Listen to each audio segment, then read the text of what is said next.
தெய்வங்கள் எல்லாம் தோற்றே போகும் தந்தை அன்பின் முன்னே. My god father, I miss you ததா.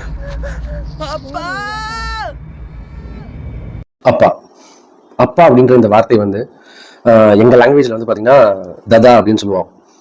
சௌராஷ்டிரா அப்படின்ற லாங்குவேஜ் தான் நாங்கள் பேசுவோம்.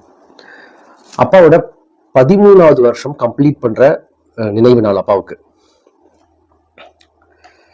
அப்பா இல்லாமல் 13 இயர்ஸ் வந்து போனது வந்து பார்த்தீங்கன்னா ரொம்ப most toughest journey in my life. August 6ஆம் தேதி 2012 எனக்கு ஒரு ஃபோன் வருது கசன் கிட்ட இருந்து. நான் வந்து சைக்கிளில் போயிட்டு இருக்கேன் காலேஜ் முடிச்சுட்டு. இந்த மாதிரி அப்பாவுக்கு வந்து சின்னதாக ஆக்சிடென்ட் ஆயிருக்கு, நீ ஊருக்கு கிளம்பி வா அப்படின்னு சொல்கிறான். கசன்னு, எனக்கு ஒர்க் இருக்குடா, நான் இப்போ தான் வந்து 3rd இயர் ஸ்டார்ட் ஆகுது, நான் இப்போ தான் ட்ராயிங் நோட்லாம் வாங்கியிருக்கேன், சின்ன அப்படின்னா நீ பாரு, நான் வீக்கெண்டில் வரேன். இல்லை நீ இப்போவே வா அப்படின்னா. எனக்கு அப்போவே ஏதோ சீரியஸ் இஷ்யூன்னு தெரிஞ்சிருச்சு. நான் நேராக ரூம் போயிட்டு திங்ஸ் எல்லாம் எடுத்துட்டு, அப்பா கடைசியாக பேசின வார்த்தை ஃபீஸ் கட்டிட்டேன், உனக்கு காலேஜ் ஃபீஸ் கட்டிட்டேன் அப்படின்னு சொன்ன அந்த கடைசி வார்த்தை தான் அப்பா என்கிட்ட பேசின வார்த்தை. ஏன்னா அதுக்கு முன்னாடி ஒரு லாங் கான்வர்சேஷன் போச்சா எனக்கும் அப்பாவுக்கும். நான் வந்து மேலே படிக்கணும் அப்படின்னு ஆசைப்பட்டேன்.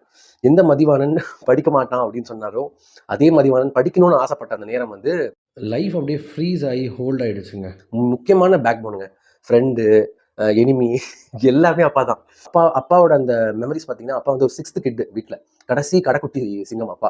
ஆனால் அவரோட பேச்சு, அந்த கம்யூனிகேஷன், மற்றவங்க கிட்ட பேசுறது எல்லாமே பார்த்தீங்கன்னா ரொம்ப லாஜிக்கலாகவும் ரொம்பவே வந்து மீனிங்ஃபுல்லாக இருக்கும். எல்லாருமே வந்து அப்படிதான் என்கிட்ட சொல்லியிருக்காங்க.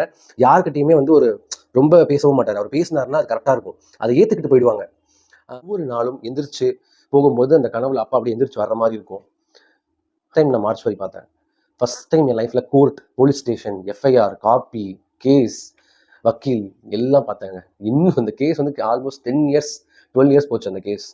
அதனால எங்களுக்கு ஃபஸ்ட்டு ஃபண்ட் வந்தது எல்ஐசி கிட்ட இருந்து. அதுக்கு வந்து இப்போ நான் வந்து ஒரு மிகப்பெரிய தேங்க்ஸ் சொல்கிறேன். எப்போ வந்து அப்பா இல்லை அப்படின்னு ரொம்ப ரொம்ப ஃபீல் பண்ணணும். ரிலேஷன்ஸ் வந்து பார்த்தீங்கன்னா அவங்க வந்து டிஃப்ரெண்ட்டாக பிஹேவ் பண்ண போது மட்டும்தான் நான் ரொம்ப ஃபீல் பண்ணேன். எப்போவுமே ததா அப்படின்னு கூப்பிடுவேன், கூப்பிட்டுட்டே இருப்பேன். மனசுக்குள்ளாக நிறைய தடவை கூப்பிட்டுட்டே இருப்பேன். அது வெளியில் தெரியாது நிறைய பேருக்கு. அம்மா வந்து என்கிட்ட என்ன சொன்னாங்க அப்படின்னா, நீ அழுக மாட்டேங்கிற.